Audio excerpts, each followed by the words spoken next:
Il y a un passage dans Romains 3 qui dit ceci. Romains 3, verset 23. « Tous ont péché, en effet, et sont privés de la glorieuse présence de Dieu. » Ça, c'est ce que nous dit la Bible. Tous ont péché. Il n'y a pas d'exception, tous ont péché et sont privés de la glorieuse présence de Dieu. Et ça peut être, quand on prend cette déclaration, ça peut être une déclaration assez dure à entendre. Parce que tout de suite, ce que ça nous rappelle, c'est qu'on est coupable. Et c'est pas sympa. Entendre comme ça, de but en blanc, qu'on est coupable, c'est pas sympa. C'est assez dérangeant, ça fait pas plaisir, c'est un sentiment qui est assez désagréable, la culpabilité. Évidemment, ce n'est pas le but de ce passage et ce n'est pas non plus ce que Dieu veut pour nous. Il ne veut pas que nous nous sentions coupables. Mais c'est la réaction que nous pouvons avoir. Et ce qui est gênant avec ce genre de déclaration, ce qui est gênant avec la manière dont on le reçoit, c'est que la culpabilité dans notre société est liée aux actes, aux actions. Nous sommes coupables si nous avons fait quelque chose. Et donc, ce qui est dérangeant dans ce passage, c'est que tout de suite, ça nous renvoie vers les choses que nous aurions faites, les choses que nous aurions dites, les actions, les mauvaises actions que nous aurions faites. Ça nous rappelle, ça nous renvoie dans un souvenir où nous avons fait quelque chose qui fait que nous sommes coupables. Et tout est comme ça, hein. Notre éducation est comme ça, la société est comme ça, et souvent même l'Église est comme ça. Puisque tu fais, puisque tu dis, tu es donc coupable. Et ce qu'on retrouve souvent dans notre société, c'est que les actions déterminent notre état. Il fonctionne, super. Liberty. J'ai plus rien dans les mains. Dans notre société, nos actes déterminent notre état. Tout est comme ça. Nous sommes coupables puisque nous avons fait. Vous n'irez jamais au tribunal en ayant comme invitation « tu es coupable parce que tu es ». Tu es coupable de ton état. Vous n'aurez pas ça. On n'est pas coupable de son état, on est coupable de ses actions.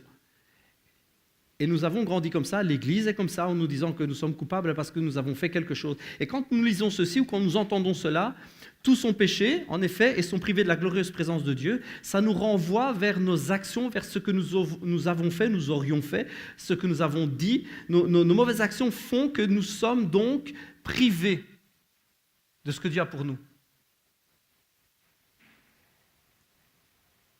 Et moi, j'ai un souci avec ça. J'ai un souci avec ça parce que moi, je suis convaincu qu'avec Dieu, c'est pas comme ça que ça marche et c'est même l'inverse. Et là, je sais encore une fois que je vais vous étonner. Je pense que c'est l'inverse. Le monde, notre société, la religion a inversé les choses. Je suis coupable parce que je fais. Mais avec Dieu, c'est pas comme ça que ça marche. Avec Dieu, c'est parce que tu es coupable, tu fais des choses. Je vous laisse réfléchir à ça 2 secondes. Parce que tu es coupable, tu fais. Vous allez me dire, c'est bizarre ça, pasteur Miguel. Là, franchement, cette fois-ci, tu t'es vraiment cogné, la tête, ou tu as bu trop de café ce matin. Non. La religion nous dit, la société nous dit, notre éducation nous dit, nos parents nous ont dit, ce que tu as fait là, c'est pas bien, donc tu es un méchant garçon. Donc tes actions déterminent qui tu es. Mais en réalité, la Bible nous dit que nous sommes, et parce que nous sommes, notre état de cœur détermine nos actions. Ça va dans ce sens-là avec la Bible. Dans cette phrase, tous ont péché, le texte original, ont péché, le mot qui est derrière ce bout de phrase, ont péché, c'est amartano, qui est mis au passé. C'est le verbe amartano qui est conjugué au passé. C'est un verbe qui veut dire, amartano, qui veut dire manquer la marque, manquer la cible, être privé, ne pas participer. On le traduit par péché ou faux état d'esprit. Dans la Bible, vous allez retrouver amartano dans les évangiles. On va le traduire la plupart du temps par péché, mais une fois ou l'autre, on va le traduire par état d'esprit. Manquer. Je vous pose juste une question toute simple. Est-ce que manquer quelque chose, manquer de faire quelque chose, être privé de faire ou de participer, est-ce que c'est justement faire quelque chose? Ah non, c'est tout l'inverse. Le mot est en train de dire que justement on manque, on ne fait pas, on ne participe pas, on est à côté des choses. Le verbe est un verbe qui nous projette dans un état où on ne fait pas justement. Le passage est en train de nous dire, ce passage-là est en train de nous dire que c'est l'état des choses et pas l'action des choses qui fait de nous des pécheurs. Le souci de la société que nous vivons, c'est qu'elle nous dit c'est l'action qui fait de nous des méchants hommes, des méchantes femmes. Mais la Bible nous dit que par nature, nous sommes pécheurs. Nous sommes pécheurs avant même d'avoir fait quelque chose. Et c'est là qu'on a un gros souci, les amis. Parce qu'on va me dire, ah, pasteur Miguel, un petit bébé tout mignon qui vient de naître. J'ai bientôt parrain, moi. Il y a une petite Mia qui va naître. Tu ne vas pas me dire, pasteur Miguel, que la petite Mia, quand elle va naître, elle est pécheresse ou elle est pécheuse? Pécheresse. C'est bien, c'était pour voir si vous étiez toujours avec moi. Tu ne vas pas me dire, pasteur Miguel, qu'un petit bébé qui vient au monde, innocent, tout mignon, tout mimi, tout beau, tout joli, tout doux, il est pécheur. Mais c'est ça le problème, c'est que si. Ah, on a un blême avec ça. Hein? Ah, on n'aime pas entendre ça, parce que nous, ça nous renvoie vers une culpabilité, alors que la Bible nous renvoie vers un état. Comprenez ce que je veux dire? Vous me suivez dans mon raisonnement? La Bible nous renvoie vers un état, l'état de pécheur, qui est un état que nous avons à la naissance. Ce n'est pas un état qui s'obtient par nos actions, mais c'est un état que nous avons à la naissance. La Bible ne nous parle pas de culpabilité, elle nous parle de notre état d'être humain. Quand nous naissons, nous sommes pécheurs. C'est-à-dire nous sommes à côté, nous manquons, même si nous ne faisons pas, mais nous sommes à côté du plan de Dieu pour nos vies. C'est un état de naissance. C'est quelque chose qui nous colle à la peau, qui est sur nous. Et face à ces personnes avec qui parfois nous parlons, face à ces personnes qui nous disent « Oh, mais moi je ne suis pas une mauvaise personne, moi je m'efforce de faire le bien », si on ne sait pas expliquer que le péché, que l'état de pécheur, c'est un état de naissance, on se retrouve bloqué. Si on ne sait pas, si soi-même on ne comprend pas bien cet état de fait, on ne peut pas bien l'expliquer. On se retrouve face à quelqu'un qui vous dit « Mais moi, je n'ai jamais tué personne. » C'est bien, moi non plus. Et moi, je n'ai jamais trompé ma femme. Vous attendez que je vous le dise? Eh bien, c'est bien, moi non plus. Je n'ai jamais volé. Je ne me rappelle pas. Je ne peux pas vous dire honnêtement, moi non plus. Mais vous vous retrouvez face à des personnes qui vous diront « Mais moi, j'essaie de mener la meilleure vie que je peux. J'essaie de faire du bien autour de moi. Je suis ce qu'on appelle une bonne personne. Donc toi, ton truc de la croix, j'en veux pas. Je ne me sens pas concerné parce que je ne me sens pas coupable. » On a un stress avec ça, on a un problème, parce qu'on ne sait pas expliquer correctement à la personne que ça n'a rien à voir avec ses actions, ça a à voir avec ce qu'elle est à la naissance, ça a à voir avec sa nature elle-même. Nous naissons pécheurs, nous sommes pécheurs, et ça n'a rien à voir avec ce que nous faisons, ça a à voir avec ce que nous sommes. On se retrouve face à des personnes qui disent « Je suis une bonne personne ». Oui, mais ce n'est pas une question d'être une bonne ou une mauvaise personne. C'est une question d'être né un jour. Alors si tu es né, tu es pécheur. C'est aussi simple que cela. Et un petit bébé, aussi joli soit-il et aussi innocent soit-il, quand il naît, il est pécheur. Alors vous savez, il y a la réponse vraiment qui tue. Hein. Il y a la réponse qu'on donne parfois aux gens qui nous disent « Ouais, mais moi, j'ai jamais volé, j'ai jamais tué. » On dit « Oui, mais bon, tu as quand même bien menti une fois dans ta vie. Un tout petit mensonge. » Vous l'avez déjà entendu celle-là, oui, je sais. Alors du coup, on renferme absolument les gens dans une mauvaise action qu'ils auraient faite. Comprenez l'idée? Elle est fausse à la base. On va aller dire à la personne, oui, mais bon, j'ai entendu combien de pasteurs dire ça, et je ne leur en veux pas. On essaye de culpabiliser les gens. On essaie de leur faire sentir leur misère, leur culpabilité en leur disant, oui, mais tu as quand même bien fait un petit mensonge dans ta vie. Alors, il n'y a personne qui peut dire non, oui, ça a dû arriver. Ah, alors tu es coupable, toi aussi. Ce n'est pas ça l'idée. Il faut amener les gens dans une réalité tout à fait différente. Il faut dire, mais, écoute, ça n'a rien à voir. Tu pourrais être la meilleure personne du monde. De ton état, de ta naissance, tu es pécheur. Et là, la croix prend toute sa réalité et prend toute sa force. Parce qu'en fait, la Bible nous dit que de notre cœur découlent nos actions. De notre état de cœur, de qui nous sommes, découlent nos actions. Le texte dit, tous ont péché, tous manquent la cible, tous sont à côté, tous sont non participants et privés de la glorieuse présence de Dieu. Derrière le mot privé, c'est un verbe oustéréo qui se traduit par privé, qui peut se traduire aussi par en arrière, derrière, en retard, dans le besoin, souffrir du besoin, ne pas être participant. En fait, la phrase là insiste sur le fait que nous manquons, que nous sommes à côté, que nous sommes privés, quand bien même nous souffrons du besoin d'eux. En fait, si je peux le formuler autrement, nous manquons tous le plan de Dieu par notre naissance et nous ne pouvons pas participer à sa gloire bien que nous en ayons cruellement besoin. Le texte est en train de dire, en fait, tu ne le sais pas, mais de ton état, de ta naissance, tu es à côté du plan de Dieu, parce que ça vient, c'est ton héritage d'être humain, c'est comme ça, c'est sur toi, tu es à côté du plan de Dieu et tu es privé de sa présence, alors qu'en fait, tu en souffres le besoin. C'est un besoin qui est en toi, tu as été créé pour ça.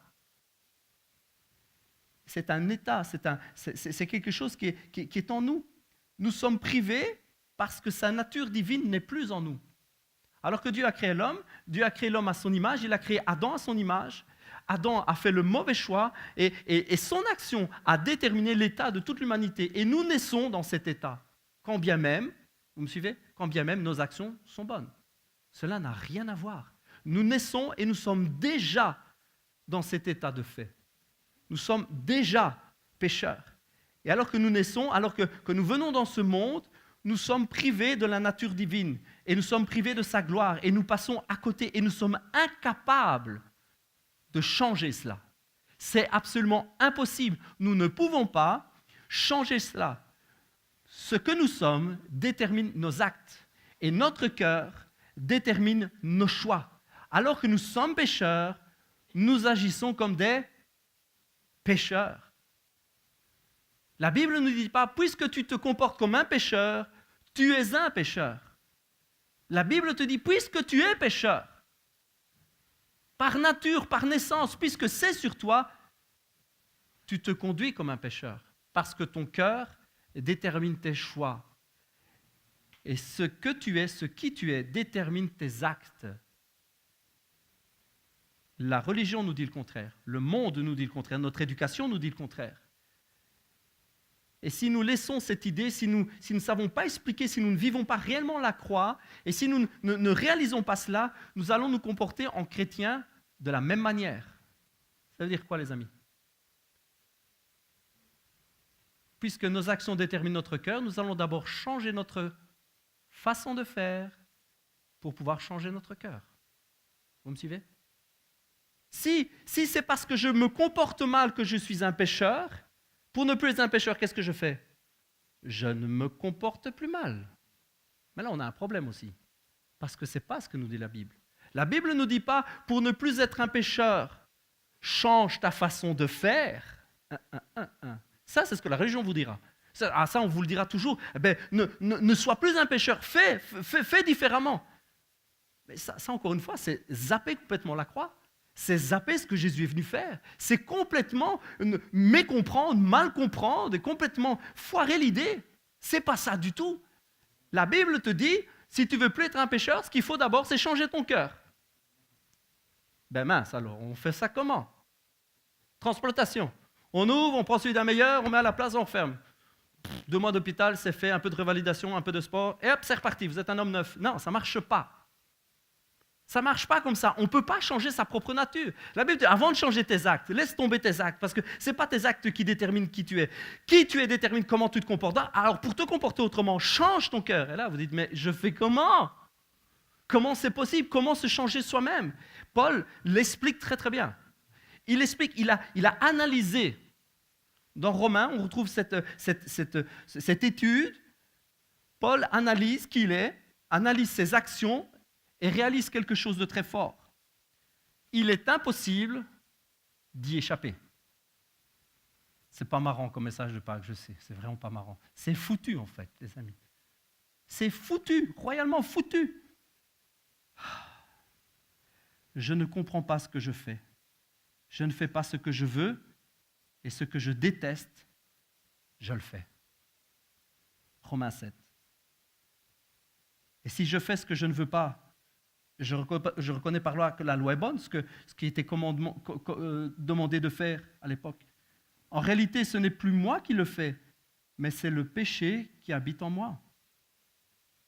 Je sais que le bien, n'habite pas en moi, c'est-à-dire dans ce que je suis par nature. Vouloir le bien est à ma portée, mais non l'accomplir.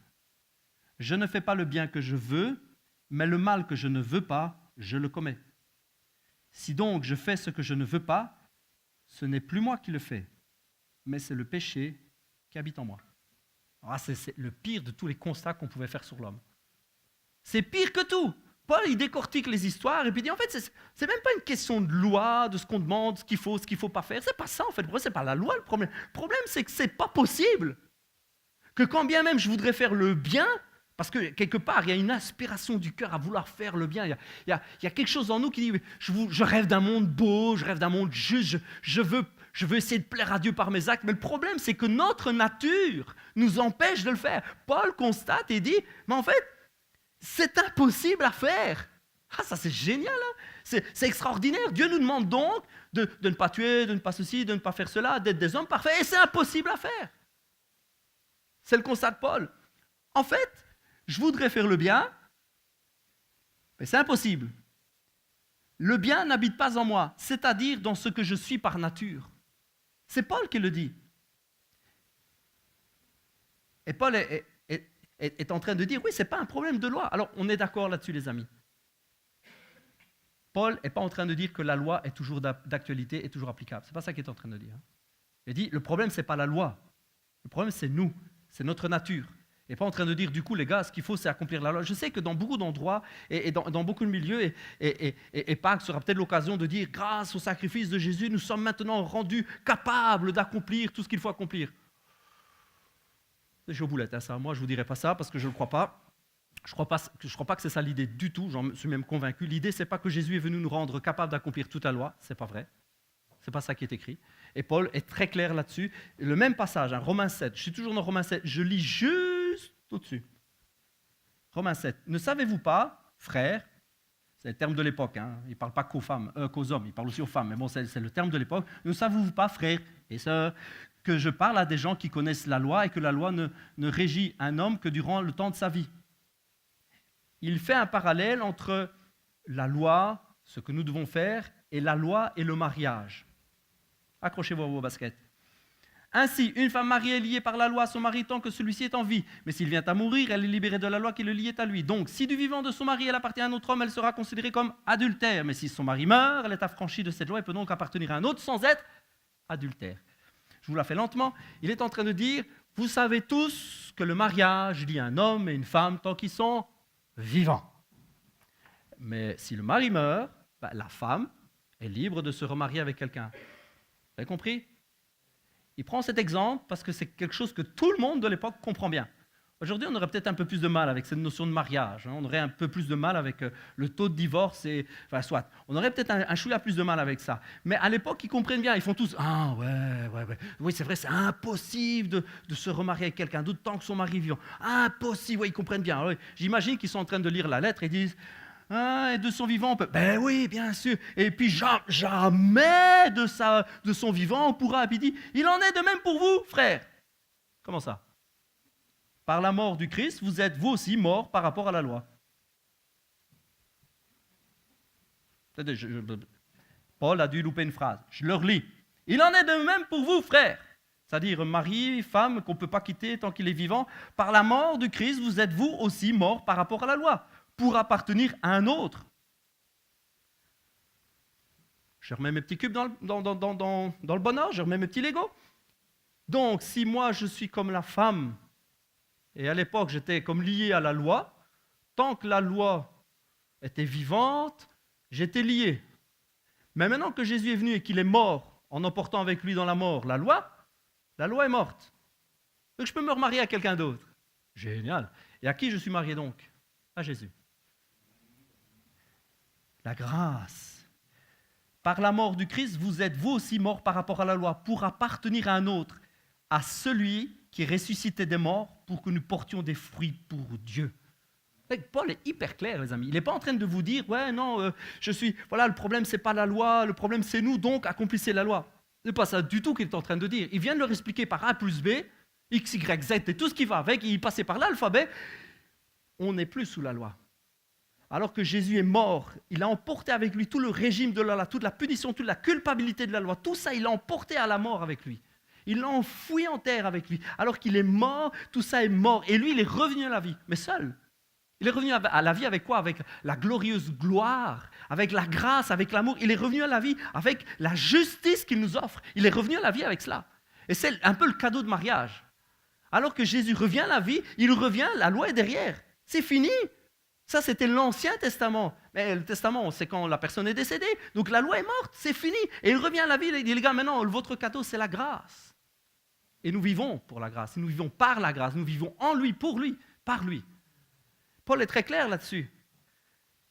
Et il dira, la loi a été inspirée par l'Esprit. Il n'est pas en train de dire que la loi, c'est du n'importe quoi. Il a dit, elle était inspirée par l'Esprit. Mais elle n'est plus d'actualité. Elle n'est plus d'actualité, les amis, parce que Jésus est mort. Sinon, vous savez quoi? On serait encore tous dedans. Si Jésus n'était pas mort et revenu à la vie, on serait tous dedans. On serait tous obligés de s'habiller comme ci, de s'habiller comme ça, de pouvoir marcher un certain nombre de pas pendant le sabbat, de ne pas pouvoir travailler le sabbat, de ne pas pouvoir faire ceci, d'aller devoir offrir des sacrifices. On serait tous dedans, les amis. Il faut réaliser ça. Parce que Jésus a payé, nous en sommes libres. Alors, je ne prends pas ça à la légère en disant, moi, je m'en fous de tout ce qui est de l'autre partie du Nouveau Testament. Ce n'est pas vrai. Je ne m'en fous pas du tout. Ça a été inspiré par l'Esprit, ça a été conduit par Dieu pour un certain temps, pour une certaine époque. Mais gloire soit rendue à Jésus-Christ, parce qu'il m'en a libéré, les amis. Et là, ça prend la valeur. Ça prend la valeur parce qu'il m'a libéré de ce que j'aurais dû accomplir. Il m'a libéré de ce que j'aurais dû faire pour changer mon cœur. La loi, la religion, tout ce qu'on a pu vivre, notre enfance, notre éducation, le travail, tout ça nous met en avant que c'est nos actions qui déterminent qui nous sommes. La Bible nous met en avant que nous sommes par nature pécheurs. Paul le comprend, Paul l'explique et dit même ça n'a rien à voir avec la loi tout cela. C'est nous le problème. Comprenez qu'à la base le problème c'est nous. C'est notre nature, c'est qui nous sommes. Et encore aujourd'hui, croire à la bonté humaine, croire que c'est encore possible de faire des bonnes choses, revient à ne pas comprendre ce qu'est réellement la croix. Nous sommes par nature pécheurs. Bon ou mauvais, bonne ou mauvaise personne, nous sommes par nature pécheurs et privés de la grâce de Dieu. Nous sommes privés de lui par nature. Et tant que nous restons dans une mentalité d'action, ce que je fais, ce que je ne fais pas, ce qu'il fait, ce qu'il ne fait pas, nous sommes cloisonnés, nous sommes emprisonnés dans une mentalité qui nous éloigne de la croix et qui nous éloigne de la grâce et de la bonne compréhension de la grâce. Tant que nous sommes en train de calculer ce que nous faisons, que ce que nous ne faisons pas, ce que font les autres et ce que ne font pas les autres, nous sommes prisonniers de cette mentalité. Tant que nous serons en train de dire, oui mais lui il fait ci, lui il fait ça, oui mais lui il a dit, lui, il m'a fait ci, il m'a fait ça, tant que nous sommes là-dedans les amis, nous sommes prisonniers d'une mentalité qui nous éloigne de la croix. C'est une mentalité que nous avons par naissance, qui vient de notre éducation, qui vient de notre société. Tout nous apprend, tout nous guide vers cela. Mais la Bible nous dit que c'est l'inverse. Et il nous faut réaliser ça. Il nous faut comprendre la croix. Il nous faut comprendre ce qu'est réellement la croix. En ce jour de Pâques, ce qu'il nous faut comprendre vraiment ce dimanche de Pâques, c'est ce qu'est réellement la croix.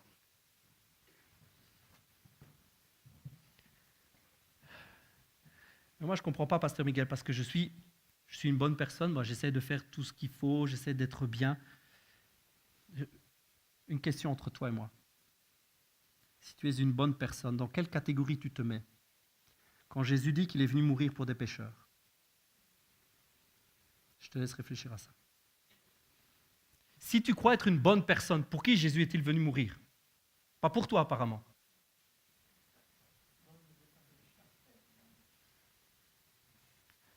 L'idée L'idée de croire qu'on est bon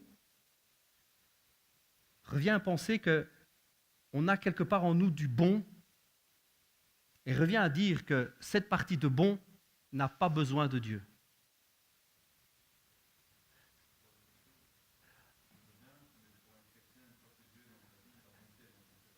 Ça, j'en viens. Je parle pas de chrétiens. Ouais, bien sûr, évidemment. Là, je parle de tout un processus pour réaliser qu'on a besoin que Jésus vienne dans notre cœur, justement. Bonne remarque. Je suis en train de parler d'une manière générale où quelqu'un, vous croisez dans la rue, vous parlez à quelqu'un, il ne faut pas essayer de la rendre coupable en disant tu es une mauvaise personne. L'idée, ce n'est pas ça. L'idée, ce n'est pas d'essayer d'amener la personne à se sentir coupable en disant tu as besoin absolument du salut parce que tu es coupable. C'est de faire comprendre que c'est notre nature. Et notre nature nous prive de la grâce de Dieu. C'est-à-dire, si nous restons dans cette nature et dans ce schéma, et tant que nous sommes, nous, coincés dans cet état d'esprit où les actions déterminent qui nous sommes, nous nous éloignons de la croix. Heureusement, Paul ne s'arrête pas là. Si vous continuez Romains, Paul ne s'arrête pas là, heureusement, parce que sinon on est tous dedans, on est tous foutus. Paul est en train de dire, j'essaie de faire le bien, mais ce n'est pas possible. Et si même je veux faire le bien, en fait, le mal est plus fort que moi, ma nature est plus forte, et je fais le mal. Je fais ce qu'on appelle mal, je fais les choses mauvaises. Mais il continue quand même, Paul. Il continue et dira que Jésus nous délivre de cela. Et c'est ça qu'il faut comprendre dans la croix. Jésus vient changer notre cœur. Jésus vient changer notre nature. Il vient nous donner une nouvelle nature. Il vient nous donner une nouvelle vie, une nouvelle destinée. Paul va dire ceci. Gloire soit rendue à Jésus-Christ. Gloire soit rendue à Jésus parce qu'en Jésus, c'est possible. En Jésus, c'est accessible. En Jésus, c'est dans Romains, il va dire que gloire soit rendue à Jésus-Christ parce que Jésus le délivre. Jésus nous délivre. Jésus nous délivre de cette nature humaine. Il nous change. Et ce qui compte, finalement, ce n'est pas les actions que nous ferons, mais la nature qui va changer. Notre nature de cœur qui va changer. Il va nous changer. Et c'est ce que la croix est venue faire. C'est ce qu'elle est venue faire en mourant pour nous. Jésus est venu vivre en tant qu'homme. Il est venu prendre notre nature, vivre dans notre nature. Il est venu venir dans notre état de vie. Il est venu vivre en tant qu'homme. Il est venu vivre en tant que simple homme.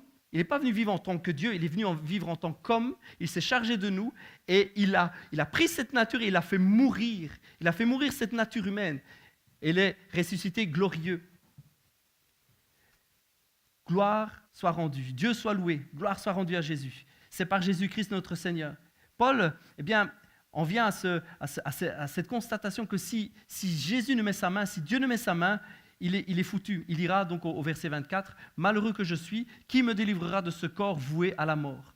Dieu soit loué, c'est par Jésus-Christ notre Seigneur. Malheureux que je suis. Puisqu'il a compris cette nature, alors qu'il a compris ce qu'il était, Paul réalise aussi le besoin qu'il a. Le besoin qu'il a d'être changé et d'être transformé. En fait, quand Paul parle de tout ça, vous savez, il faut comprendre que Paul sait vraiment de quoi il parle. Quand il parle de la loi, etc., il faut savoir que vraiment, il sait de quoi il parle. Il est dans une société, il est dans une époque où ce qui donne le ton, c'est la religion. Il faut comprendre ça. Quand Paul est en train d'écrire ses lettres, l'époque où Paul est en train d'écrire et dans laquelle il vit, c'est une époque où la religion donne le ton de tout. Il faut savoir que la justice était rendue par la religion. Donc si vous alliez au tribunal, entre guillemets, c'était les responsables religieux qui vous jugeaient. Ce n'était pas quelqu'un d'impartial, un athée ou quelqu'un qui n'a rien à voir. Non, c'était des religieux qui vous jugeaient. On était jugé par le temple, par le temple, par le temple. C'est le temple qui déterminait tout. La vie était basée sur la religion. La vie était basée sur tous les principes religieux. Toute la vie des personnes, du matin jusqu'au soir, tout était régulé par la religion. Tout tournait autour de la vie du temple, tout tournait autour de tout ça. Donc quand Paul il parle de loi, etc., il sait de quoi il parle. Il est dans une époque où tout est régi par la religion, et je vous dirais même plus, il est lui, par sa naissance et par son éducation, quelqu'un qui suivait très précisément toute la loi. Et pourtant, je pourrais moi aussi placer ma confiance dans ce qui vient de l'homme. C'est ce que Paul écrit aux Philippiens. Si quelqu'un croit pouvoir se confier en ce qui vient de l'homme, je le puis bien davantage. J'ai été circoncis le 8e jour. Je suis israélite de naissance, de la tribu de Benjamin, de pur sang hébreu. Pour ce qui concerne le respect de la loi, je faisais partie des pharisiens. Donc, des gens qui étaient éduqués et qui apprenaient par cœur des versets, etc. Des gens qui pouvaient enseigner aux autres. Quant à mon zèle, il m'a conduit à persécuter l'Église. Et face aux exigences de la loi, j'étais sans reproche. Ça, c'est Paul qui explique ça. Donc quand Paul vous dit la loi, etc., je me rends compte de ce que je faisais, etc., il sait de quoi il parle. Paul connaissait la loi sur le bout des doigts. Et quand il est en train de dire j'étais dans une conscience de péché, j'étais torturé parce que j'aurais voulu faire le bien, mais il m'était incapable de le faire, il est en train de dire pourtant que par rapport à la loi, il était sans reproche. Par rapport à la loi, il était sans reproche. Mais il va dire quelque chose et il va continuer en parlant aux Philippiens. Toutes ces choses, il parle donc de la connaissance qu'il avait de la loi, le fait qu'il était pharisien, le fait qu'il pouvait lui se vanter d'être avec un zèle hors norme et qu'il pouvait se vanter d'avoir été sans reproche par rapport à la loi. Toutes ces choses constituaient à mes yeux un gain à l'époque. Mais à cause du Christ, je les considère désormais comme une perte. Je vais même plus loin. Tout ce en quoi je pourrais me confier, je le considère comme une perte à cause de ce bien suprême, la connaissance de Jésus-Christ mon Seigneur. À cause de lui, j'ai accepté de perdre tout cela. Oui, je le considère comme bon à être mis au rebut afin de gagner le Christ. Paul est en train de dire, en fait, tous ces efforts que j'aurais pu faire, ces efforts pour être une personne correcte par rapport à la loi, par rapport à la religion ou par rapport à la société, tous les efforts que je faisais pour être quelqu'un de bien, tout ce qui avait constitué ma vie jusqu'alors, tout sur quoi j'avais construit ma vie, mes relations, tout ce qui faisait que j'étais moi, Paul, ce que j'étais à l'époque, tout ça, je le regarde comme une perte par rapport à la connaissance de la grâce en Jésus-Christ. Alors, il faut savoir que derrière le mot perte, et derrière le mot qui dit bon à être mis au rebut, c'est vraiment un mot très fort. Vous savez, dans la Bible, on a été quand même politiquement correct sur beaucoup de choses. Par exemple, le choix de ce mot, bon à être mis au rebut, on a été très correct sur ce mot-là, c'est skoubalon. Ma soeur, elle rigole parce que je lui ai déjà dit ce que voulait dire skoubalon. C'est très correct pour nous. Je le considère comme être bon à être mis au rebut. Le mot skoubalon veut dire excrément.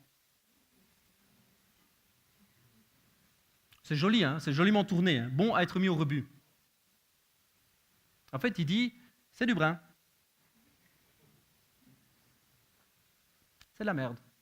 Oh, j'ai dit merde. Oh, j'ai dit deuxième fois. C'est choquant. Vous savez, ce qui est choquant, c'est de penser qu'on n'a pas besoin du plan de Dieu. Ça, c'est choquant.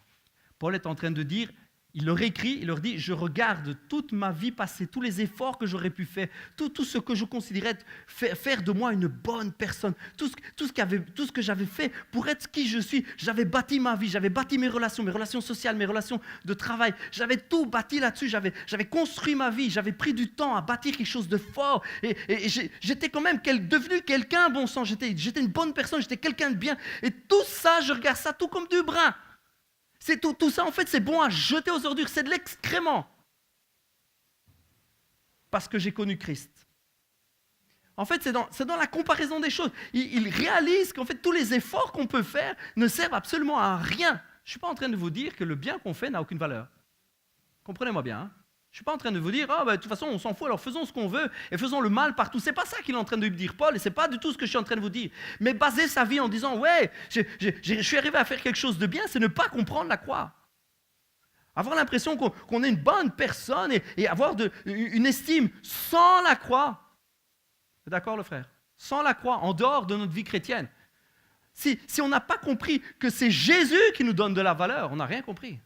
Et si en dehors de Jésus, si on bâtit toute notre vie en dehors de cela, et si c'est nos mérites qui font que notre cœur est ce qu'il est ou ce que nous croyons qu'il est, et si nous bâtissons notre vie sur ce que nous faisons, et si ce que nous faisons, nous avons l'impression que ça détermine qui nous sommes, alors on a un gros stress parce qu'on met de côté la croix et on n'a rien compris. Vous me suivez toujours? Si on ne comprend pas correctement Pâques, si on ne comprend pas correctement la croix, on se retrouve dans une spirale infernale où on essaye, par nos actions, de devenir quelqu'un de bien. Et en fait, la croix, le sacrifice de Jésus Pâques, c'est viens d'abord à la croix. Je vais changer ton cœur.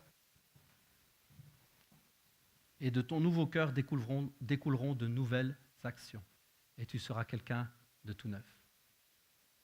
Et effectivement, quand on est en Jésus, quand on lui donne son cœur, on n'est plus pécheur. On est saint. C'est même pas qu'on est une bonne personne, les amis. C'est qu'on devient saint. On change d'état, de notre état de pécheur que nous étions par notre naissance. Et parce que notre état faisait que nos actions étaient mauvaises, de quoi qu'il en soit, et même si c'était de bonnes actions, nous restons quand même pécheurs. Nous sommes pécheurs, et ce que nous sommes détermine ce que nous faisons, et nous étions pécheurs. Mais parce que nous venons à lui, parce que nous lui donnons notre cœur, parce que nous acceptons la croix, que nous comprenons que c'est lui qui fait tout, parce que nous recevons cette grâce, et parce que nous réalisons que notre vie, avant, basée sur nos mérites et ce que nous pouvions faire en disant tout le temps, mais oui, mais je fais tout ce que je peux pour être quelqu'un de bien, quand nous réalisons que ce n'est pas ça qui fait notre cœur, et que nous avons besoin de lui, alors que nous venons, que nous lui donnons notre cœur, il change mon cœur, notre cœur est changé, notre nature est changée, et parce que notre nature est changée, alors nos actions vont changer aussi. Dans l'évangile de Jean, il est dit quelque chose de très fort, de très, très, très, très fort. C'est que celui qui croit, Dieu lui donne le pouvoir de devenir enfant de Dieu. Il est venu chez lui et les siens ne l'ont pas accueilli. Je termine rapidement. Certains pourtant l'ont accueilli et ils ont cru. À tous ceux qui ont cru, à tout cela, il a accordé le privilège de devenir enfant de Dieu. Évangile de Jean 1. Ce n'est pas une naissance naturelle, ni sous l'impulsion d'un désir, ou encore moins par la volonté d'un homme qu'ils sont devenus enfants de Dieu. Mais c'est par Dieu, c'est de Dieu qu'ils sont nés. Ça, c'est l'œuvre de la croix. En Jésus, nous devenons enfants de Dieu. Ce qui fait que nous devenons quelqu'un d'autre. Notre nature est changée. Notre nature est changée. Nous sommes différents. Et Paul va écrire aux Corinthiens, il va leur dire ceci. Nous ne considérons plus personne d'une manière purement humaine. Certes, autrefois, nous avons considéré le Christ de cette manière, mais ce n'est plus ainsi que nous le considérons maintenant. Comprenez que Paul réalise toute la croix, il réalise que c'est Dieu qui nous change, il réalise son besoin, que ce n'est pas dans l'action, que c'est dans le cœur, et que c'est Dieu qui nous change. Il dit, oui, avant, on considérait les personnes d'une manière purement humaine. On les considérait comme elles étaient, on regardait leurs actes et on voyait, on dit, ouais, c'est une bonne personne, ouais, elle fait des bonnes choses, c'est une bonne personne. Mais une bonne personne fait des bonnes choses, donc si elle fait des bonnes choses, c'est une bonne personne. Vous me suivez? Ce que nous faisons détermine ce que nous sommes. Ben oui, c'est une bonne personne, elle fait des bonnes choses, c'est une bonne personne. Avant, on déterminait les gens comme ça. Paul dit, mais maintenant, on ne regarde plus humainement. Ce n'est plus humainement qu'on regarde. Il dit, celui qui est uni au Christ est une nouvelle créature. Ce qui est ancien a disparu. Ce qui est nouveau est déjà là. Tout cela est l'œuvre de Dieu, qui nous a réconciliés par lui, par le Christ. Ce qui est ancien a disparu. Ce qui compte, Paul va l'écrire plusieurs fois dans les lettres, ce qui compte, c'est d'être quelqu'un de neuf. Ce qui compte, c'est d'être changé à l'intérieur. C'est ça la puissance de Pâques et la puissance de la croix. Être une bonne personne ou non, sans Jésus, n'a aucune espèce d'importance. Je sais que ce que je dis est dur. Je choisis mes mots. Je sais que ce que je dis est dur. Mais sans la croix et sans Jésus, être une bonne ou une mauvaise personne importe peu. Ça veut dire quoi? Ça veut dire que parce que nous faisons si nous ne croyons pas que nous faisons des bonnes choses, ça ne sert à rien. Ce n'est pas vrai. Ce n'est pas ça que je suis en train de vous dire. Comprenez-moi bien. Alors qu'une personne ne peut ne pas croire en Jésus, ne pas vouloir de Jésus, si elle fait des bonnes choses, vous savez quoi? Ce sera bien pour les gens qui l'entourent. C'est une réalité, ça. Si vous faites des bonnes choses pour les gens qui sont autour de vous, c'est bien. C'est une bonne chose. Mais si vous n'êtes pas quelqu'un de neuf, vous loupez votre éternité. Je vous laisse réfléchir à ça 2 secondes. La meilleure de toutes les personnes de la terre, faisant le bien tous les jours, faisant tout ce qui est bien, essayant d'être la personne la meilleure du monde. Si elle n'a pas Jésus, si elle n'est pas une nouvelle créature, elle loupe son éternité. Vous pouvez trouver ça dur, vous pouvez trouver que j'exagère, mais ça c'est la croix. Il n'y a qu'un seul chemin, qu'un seul nom par lequel nous puissions être sauvés. C'est Jésus. Il n'y a qu'un seul chemin. On ne gagne pas sa place au paradis par le bien qu'on fait. Ça n'a rien à voir. Le message de la croix, je termine avec ça, le message de la croix, c'est viens et je te donnerai un cœur nouveau. Continue à faire tes bonnes actions parce que c'est très bien. Continue à faire le bien autour de toi. Tout le bien que tu fais est utile aux gens qui sont autour de toi. C'est bien, continue. Et j'encourage à faire des bonnes choses. Mais ce qui compte, c'est d'être une nouvelle créature. D'être une nouvelle création et d'avoir donné son cœur à Jésus. Ça ne veut pas dire que du coup qu'on a donné son cœur à Jésus, on s'en fout, on fait tout le mal qu'on veut, comme ça, on s'en fout, on a gagné notre ticket au paradis de toute façon. Ce n'est pas ça que je suis en train de vous dire non plus. Comprenez-moi bien. Le seul chemin qui nous amène à Jésus, qui nous amène à Dieu, qui nous amène au Père, le seul chemin, c'est Jésus. Et il nous faut, nous, pour être témoins, pour être une église qui témoigne et pour amener les gens à la connaissance de cette vérité, à la connaissance de la croix, il nous faut comprendre cela. Il nous faut comprendre et réaliser, je termine avec cela. Il nous faut comprendre et réaliser que la croix est là pour nous changer et changer notre nature. Alors que Jésus est mort, alors qu'il a donné sa vie, la croix était nécessaire pour faire de nous des gens différents et pour changer notre nature profonde. Sans Jésus, on est perdu. Sans Jésus, on est mort. On est mort éternellement, on est mort dans notre état. On l'est par nature, on l'est par naissance. On l'est parce qu'on est comme ça. Ce n'est pas parce que tu es méchant ou ce n'est pas parce que tu es une mauvaise personne. Ça n'a rien à voir. C'est parce que tu es humain. Et parce que tu es humain, tu as besoin d'être changé. Parce que tu es né en tant qu'homme, tu n'es pas né en tant que Superman, ou tu n'es pas né en tant que Hulk, ou tu n'es pas né en tant que fils de Dieu, tu es né en tant qu'homme. Mais parce que tu es homme, Dieu t'aime. La Bible est claire. Dieu a aimé l'homme. Il a aimé tel qu'il est. Il nous a aimés. Et c'est alors qu'on était pécheurs qu'il nous a aimés le plus. Et la croix, c'est cela. Et nous devons le comprendre et le saisir. Je suis qui je suis. Parce que je nais de nouveau en lui. Je suis enfant de Dieu parce que je nais en lui, parce que je lui donne ma vie, parce qu'il devient mon sauveur. Il change ma nature. Et ce que je vous ai dit au début, notre cœur détermine nos choix, reste toujours valable. Notre cœur nouveau déterminera des actions nouvelles. Et en Jésus, ce n'est pas une question de performer ou de faire quelque chose pour gagner son ciel, non, c'est déjà acquis. Mais petit à petit, alors que nous allons marcher avec lui, il va nous changer, il va nous transformer de l'intérieur. Et ce n'est pas que tout d'un coup on va devenir de bonnes personnes. On est devenu enfant de Dieu et on est saint à ses yeux. On est parfait à ses yeux et il nous aime. Je vais terminer par la prière, on peut prier ensemble. Père, je te remercie, je te rends grâce pour la croix. Parce que ma nature a été changée à la croix. Parce que par ta mort, Jésus, par ta mort, j'ai la vie. Il n'y a aucun mérite.